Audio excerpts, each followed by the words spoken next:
ಒಂದು ಯುದ್ಧ ಮಹಾಭಾರತದಲ್ಲಿ ನಡೀತು, ಇನ್ನೊಂದು ಯುದ್ಧ ಗೀತೆಯೊಳಗೆ ನಡೀತು. ಮಹಾಭಾರತದ ಯುದ್ಧ ಅರ್ಜುನ ಮತ್ತು ಕೌರವರ ನಡುವೆ, ಗೀತೆಯ ಯುದ್ಧ ಅರ್ಜುನ ಮತ್ತು ಕೃಷ್ಣನ ನಡುವೆ.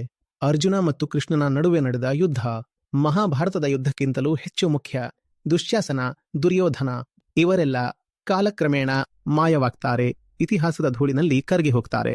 ಈಗಾಗಲೇ ಅವರಲ್ಲಿ ಹೆಚ್ಚಿನ ಪಾತ್ರಗಳನ್ನು ಜನ ಮರೆತು ಬಿಟ್ಟಿದ್ದಾರೆ. ನೀವು ಮಹಾಭಾರತವನ್ನು ತೆಗೆದುಕೊಂಡು ನೋಡಿದ್ರೆ ಅದು ದೊಡ್ಡ ಗ್ರಂಥ. ಆದ್ರೆ ನಾನು ನಿಮಗೆ ಕೆಲವು ಪಾತ್ರಗಳ ಹೆಸರು ಕೇಳಿದ್ರೆ ನಿಮಗೆ ನೆನಪಾಗಲ್ಲ. ನಾನು ಈಗಲೇ ಕೇಳಿದ್ರೆ ಭೂರಿಷ್ಠವನು ಯಾರು, ಸಾತ್ಯಕಿ ಯಾರು, ದೃಷ್ಟದ್ಯುಮ್ನನು ಯಾರು ಹೇಳಲು ಆಗೋದಿಲ್ಲ.